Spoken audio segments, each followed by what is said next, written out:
Assalamu alaikum. Welcome back to the course How to Become an Influencer on Instagram. Last time हमने stories के बारे में discussion की थी. इस दफ़ा हम बात करेंगे इंस्टाग्राम पोस्ट के बारे में. पोस्ट वो होती हैं जो आपकी प्रोफाइल में नज़र आती हैं और बाकी लोगों को अपनी फीड्स में नज़र आती हैं. ये जो हैं पिक्चर्स भी हो सकती हैं और ये शॉर्ट वीडियोस भी हो सकती हैं. इनको आप इस तरह बनाते हैं कि आप अपने इंस्टाग्राम की प्रोफाइल में जाएं तो बिल्कुल नीचे एंड में एक प्लस का साइन होता है. इसको आप क्लिक करें तो आपका फ़ोटो लाइब्रेरी खुल जाती है. वहाँ से जो आपने पिक्चर या वीडियो सेलेक्ट करनी है वो आप चूज़ करते हैं और फिर नेक्स्ट दबा देते हैं. जब आप नेक्स्ट दबा देते हैं तो आपके पास फ़िल्टर्स और एडिट्स की ऑप्शंस आती हैं.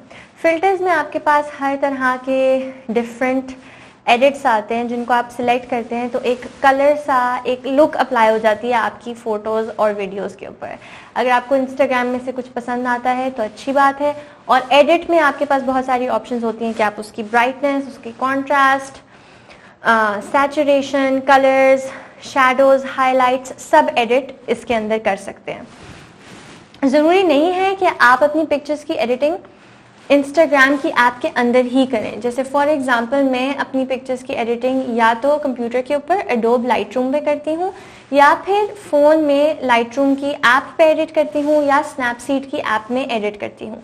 जो भी ऐप ऐसी आपको लगती है जो आपके स्टाइल से मैच करती है, जिसमें वो ऑप्शंस हैं जो आपके स्टाइल से मैच करती हैं, वो आप इस्तेमाल करें. या जो आपको इस्तेमाल करना आसान लगे वो आप इस्तेमाल करें और अपनी पिक्चर्स को एडिट करें. ठीक है, फिर आप उनको बेशक इंस्टाग्राम पर डाल सकते हैं. सबसे अच्छा तरीका यही है कि आप लाइटरूम इस्तेमाल करें, उस पर अपनी पिक्चर्स एडिट करें और फिर इंस्टाग्राम पर डालें. उसके बाद आप नेक्स्ट दबाते हैं तो आपके पास राइट अ कैप्शन की ऑप्शन आ जाती है. यहाँ पर आपने जो अपने कैप्शन में डालना है वो आप लिखेंगे और फिर शेयर का बटन दबा देंगे जहाँ से आपकी पिक्चर या वीडियो अपलोड हो जाएगी, आपकी प्रोफाइल पे नज़र आने लगेगी और बाकी लोगों की फीड्स में आने लगेगी. कोई भी आपकी प्रोफाइल पे आएगा तो उनको हमेशा वो वहाँ पर नज़र आएगी. अच्छा, पोस्ट में आपकी जो पिक्चर्स होनी चाहिए और वीडियोज़ होनी चाहिए वो हाई क्वालिटी होनी चाहिए. ठीक है, चाहे कलर्स कोई भी हो, स्टाइल कोई भी हो, क्वालिटी पे कॉम्प्रोमाइज़ आपको नहीं करना चाहिए. ठीक है, ये एक ऐसी चीज़ है जो ज़रूरी है, लेकिन इसका ये मतलब नहीं कि आपके पास कोई बहुत हाई फाई कैमरा होना चाहिए. नहीं, आपके पास आपका फ़ोन है, उसमें अच्छी पिक्चर्स आ सकती हैं तो वो इस्तेमाल कर लें. मतलब बहुत ग्रेनी, नॉइजी, पिक्सेलेटेड पिक्चर्स नहीं होनी चाहिए, क्लियर पिक्चर्स होनी चाहिए. आप अपना फ़ोन इस्तेमाल करें बेशक, या आपके पास अगर कैमरा है तो आप कैमरा इस्तेमाल करें बेशक. पिक्चर्स अपने पोस्ट के लिए आपको ये ध्यान में रखना है कि ना वो बहुत ज़्यादा ग्लैमरस हो, ठीक है, ना वो बहुत ज़्यादा ही रॉ हो. आपने एक बीच का रास्ता ढूंढना है इन दोनों चीज़ों के बीच में.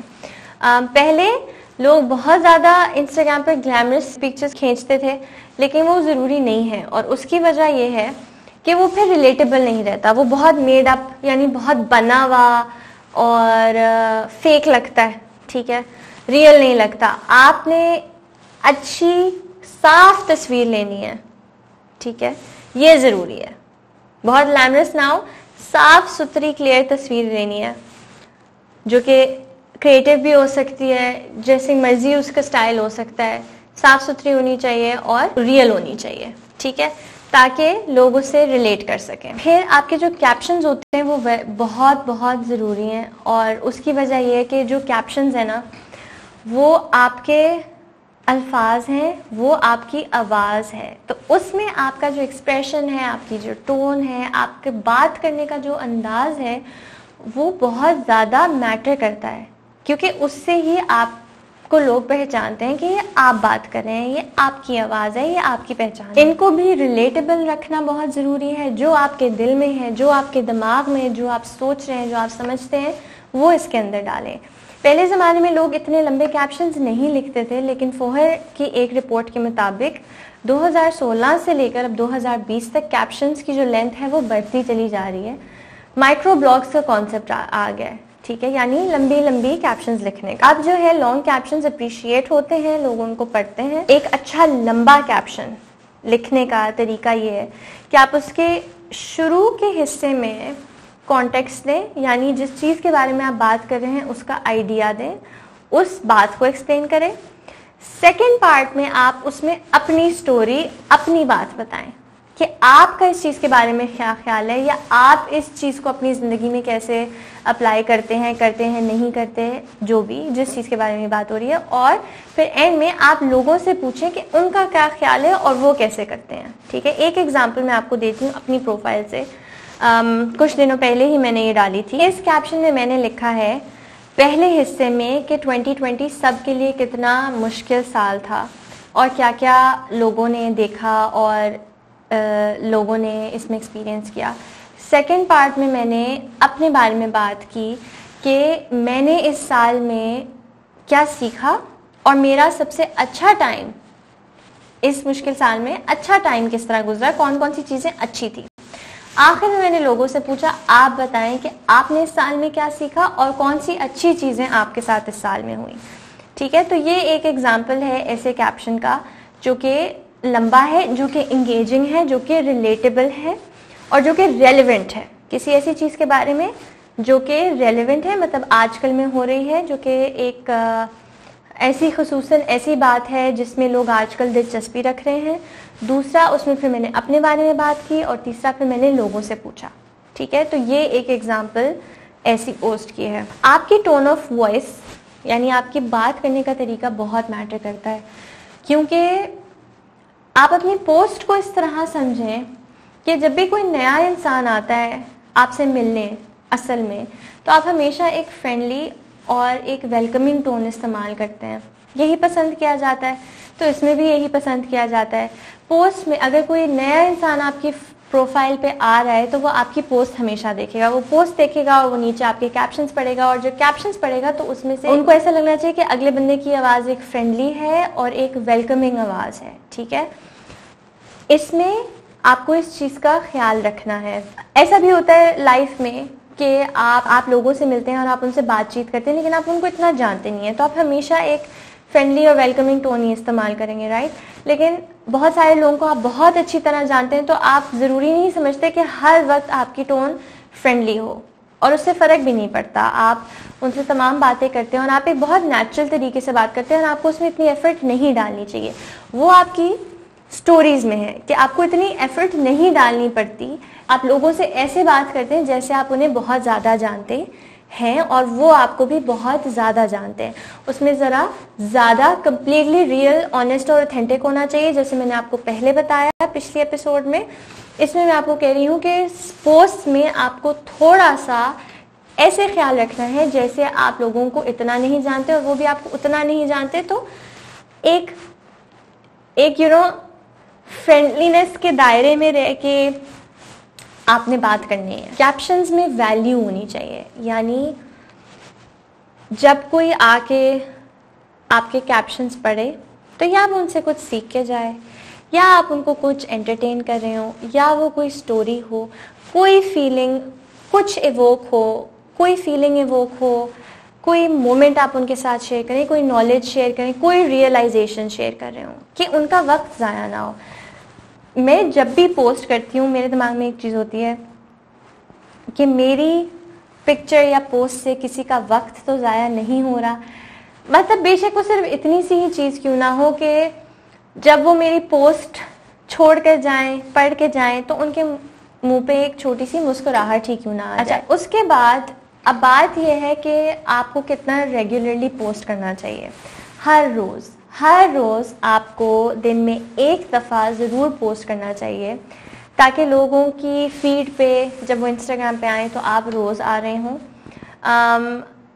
शुरू में इस चीज़ को प्रैक्टिस करना बहुत ज़रूरी है। आपने अपने आप को चैलेंज देना है कि मैं 15 दिन की पिक्चर्स और कैप्शंस में क्या डालूँगा। ठीक है, एटलीस्ट आपको एक वीक का पता होना चाहिए, फिर आप प्लान करें, फिर आपको अगले वीक का पता होना चाहिए, और आप अपने आप को 30 डेज़ का चैलेंज दें और हर हफ्ते का एक कंटेंट प्लान बनाएं कि मैं इसमें ये करूँगा, इसमें ये करूँगा, इसमें ये करूँगा। ठीक है, पिक्चर्स खींचें, कैप्शंस तैयार करें और उनको डालना शुरू कर दें। ये एफर्ट आपको शुरू में डालनी होगी, रोज़ बैठ के पोस्ट तैयार करनी होगी, किसी चीज़ के बारे में बात करनी होगी, अपने ज़रा दिमाग को ज़रा झंझोड़ें, ज़रा क्रिएटिव साइड को बाहर निकालें और इसके ऊपर एक्सप्रेस करना शुरू करें। स्टोरी टेलिंग के लिए इस्तेमाल करें। लोगों को बड़ा पसंद आएगा कि आप अपनी कोई कहानी उनको बताएं, अपने बारे में कुछ बताएं। अगर आप लॉन्ग कैप्शंस नहीं डालना चाहते, ज़रूरी नहीं है कि हर वक्त लॉन्ग कैप्शंस डाले जाएं। माइक्रो ब्लॉग्स बहुत रेलिवेंट हैं, एक नई चीज़ है, लेकिन ज़रूरी नहीं है। वंस इन अ वाइल आप छोटे छोटे कैप्शंस डाल सकते हैं, लेकिन उनमें भी आप कोशिश करेंगे कोई आप एक ऐसी चीज़ शेयर कर रहे हैं जिससे कुछ इंटरेस्टिंग हो रहा हो, जिसमें लोग दिलचस्पी रखें। सो फॉर एग्जांपल आप एक पिक्चर डाल सकते हैं अपने फेवरेट मोमेंट की। तो अगर आपकी सुबह का फेवरेट मोमेंट ये है कि आप सुबह बैठकर चाय के साथ किताब पढ़ते हैं, ठीक है, तो आप ये पिक्चर लें, बैठ कर चाय के साथ एक बुक के साथ एक पिक्चर लिखें और नीचे लिख दें my most favourite time in the morning with my T and a book.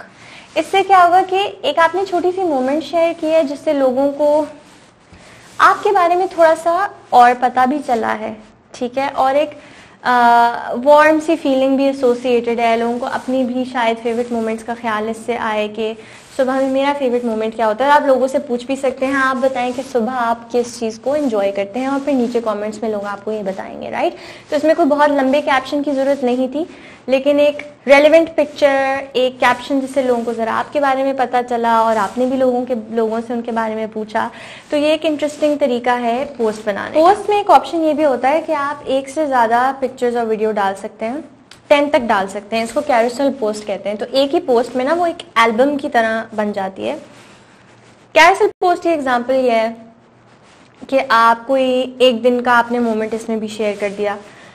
For example बारिश हुई और आप अपने किसी फ्रेंड के साथ बाहर गए और आपने कहीं से लेके पकोड़े बड़े मज़े के खाए, मौसम बड़ा अच्छा था, क्लाउड्स आए हुए हैं, बारिश हो रही है, और आपने फोटोग्राफी की, आपने खाने की भी की, आपने अपने फ्रेंड्स के साथ भी की, आपने जगह की भी की। तो आपने 4-5 पिक्चर्स खींच ली या 6-7 पिक्चर्स खींच ली जो आपने सारी उसमें डाल दी, और फिर नीचे उस मोमेंट के बारे में लिख दिया कि हमने आज क्या किया, क्यों किया, कितना मज़ा आया, फीलिंग्स भी बताएं, स्टोरी भी बताएं, कुछ अगर बहुत दिलचस्प हुआ तो वो भी बताएं, कुछ बहुत मज़ाहिया हुआ तो वो भी बताएं। ये एक और तरीका है पोस्ट बनाने का जिससे लोग एंगेज करेंगे, जिसमें लोग इंटरेस्टेड होंगे, जो लोगों के लिए रिलेटेबल होगा कि हाँ ऐसा ही होता है, या वो उससे कनेक्ट कर पाएंगे। मैं for example carousel post use करती हूँ। जिस तरह फॉर एग्जांपल मेरी एक पोस्ट में मैंने खाना बनाया था, तो मैंने उस पूरे प्रोसेस की बहुत सारी पिक्चर्स ले ली। वो कोई रेसिपी पोस्ट नहीं थी, लेकिन बस वो एक मोमेंट मैंने शेयर किया कि आज खाना बनाया और ये हुआ और फलाना हुआ, और उसमें मैंने एक छोटी सी स्टोरी शेयर कर दी है जिसमें जो थोड़ी सी फ़नी भी है और जो थोड़ी दिलचस्प भी है, और ये मैंने उसके अंदर कैप्शन में डाला। तो आई होप आपको समझ आ गई हो कि इंस्टाग्राम पोस्ट को कैसे इस्तेमाल करते हैं, उन्हें कैसे यूज़ करते हैं और उनको अच्छा और इंटरेस्टिंग कैसे बनाते हैं। अपने आप को 30 डेज़ का चैलेंज दें और हर रोज़ पोस्ट करें, और 30 डेज़ के बाद आप देखें कि आपने क्या सीखा है, कौन सी चीज़ पसंद की गई है, कौन सी चीज़ नहीं पसंद की गई, कौन सा स्टाइल ज़्यादा चला है, थोड़ा सा एक्सप्लोर करें 30 डेज़ में, और फिर डिसाइड करें कि आपने जो चीज़ सबसे ज़्यादा लोगों को पसंद आई है, समझ में आई है और आपको करने में भी मज़ा आया है, वो आप लेके आगे चलें। तो नेक्स्ट टाइम हम बात करेंगे IGTV का, जो कि इंस्टाग्राम का एक और फीचर है जिसके थ्रू आप एक और डिफरेंट तरह का कंटेंट डाल सकते हैं। वो हम नेक्स्ट टाइम डिस्कस करेंगे। So thank you for watching and अल्लाह हाफिज़।